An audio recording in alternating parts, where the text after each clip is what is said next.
তোমার যে কবর হবে, তোমারে যে দুইজন ফেরেশতা প্রশ্ন করবে, তোমারে যে হাসরের ময়দানে দাঁড়াইতে হবে, তোমার যে মিজানের পাল্লায় ওজন হবে তোমার আমল, তোমারে যে একটা আমল নামা দিবে, তোমারে যে ফুলসেরাত পার হইতে হবে, এই কথাগুলোই তোমার প্রয়োজন। এগুলোই একদিন তুমি বুইল্লা যাইবা। শুধু দুনিয়া দুনিয়া, ব্যস্ততায় ব্যস্ততায় একদিন দেখবা সব কিছু জায়গাত রাইখা, দোকান দোকানের জায়গায়, বিল্ডিং বিল্ডিং এর জায়গায়, গাড়ি গাড়ির জায়গায়, সব তোমার জায়গায় যেটা যেখানে ছিল ওইখানে রাইখা দুনিয়া তোমারে লাথি দিয়া কবরে ফালাই দিবে। যা যাবে, যা হারামি।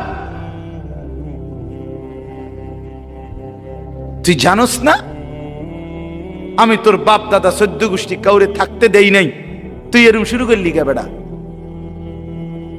হ্যাঁ, তুই যে মনে হয় দুনিয়া সব খাইয়ে লাইবি লাগে।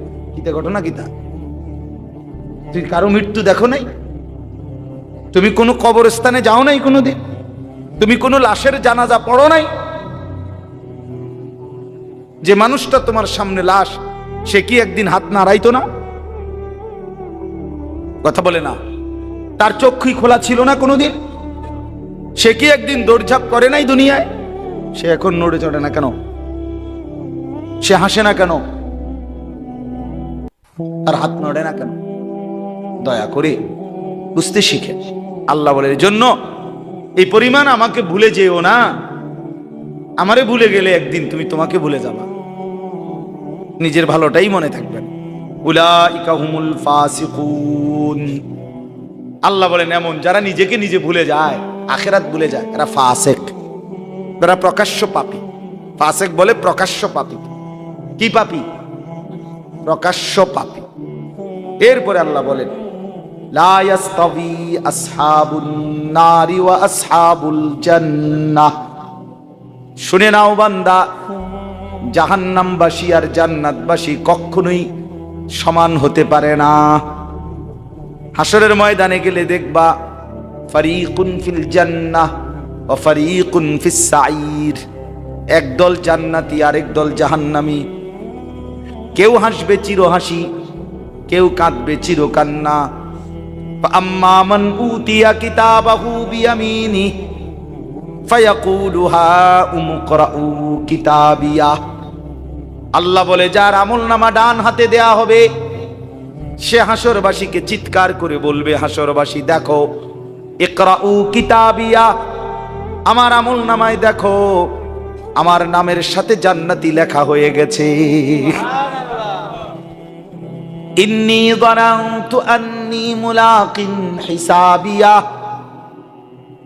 ডান হাতে আমলনামা যার হবে সে বলবে, বন্ধু আমি দুনিয়ায় থাকতে বিশ্বাস করতাম এমন একটা হাসরের দিন হবে, এমন একটা হিসাবের দিন হবে, যার ফলে আমি বাজারও করেছি, নামাজও পড়েছি, যার ফলে আমি উপার্জনও করেছি, হালালও খেয়েছি, যার ফলে আমি সংসারও করেছি, আখিরাতের পথ ধরেছি, যার ফলে আমি সন্তানের খরচও করেছি, আল্লাহর রাস্তায় দান সদকাও করেছি, কারণ আমি জানতাম এখানেই শেষ না।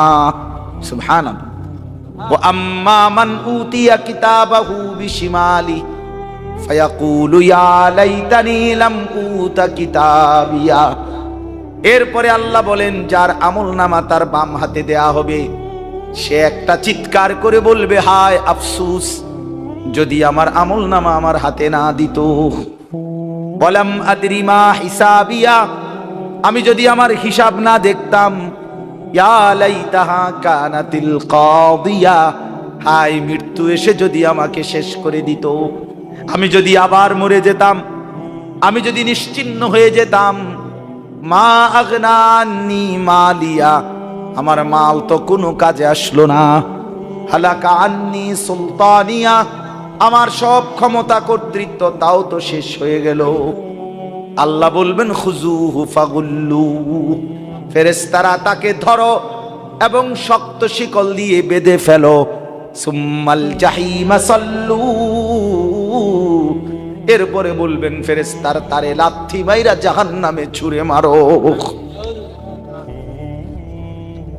সুম্মা ফি সিলসিলাতিন যারউহা 70 জিরান ফাসলুকুহ। এরপরে আল্লাহ বলবেন জাহান্নামের ফেরেশতারা 70টা আগুনের শিকল দিয়া নাফরমান রে বান্দাও, ফাসলুকুহ। এরপরে জাহান্নামটার মধ্যে ঘুরাইতে থাকো।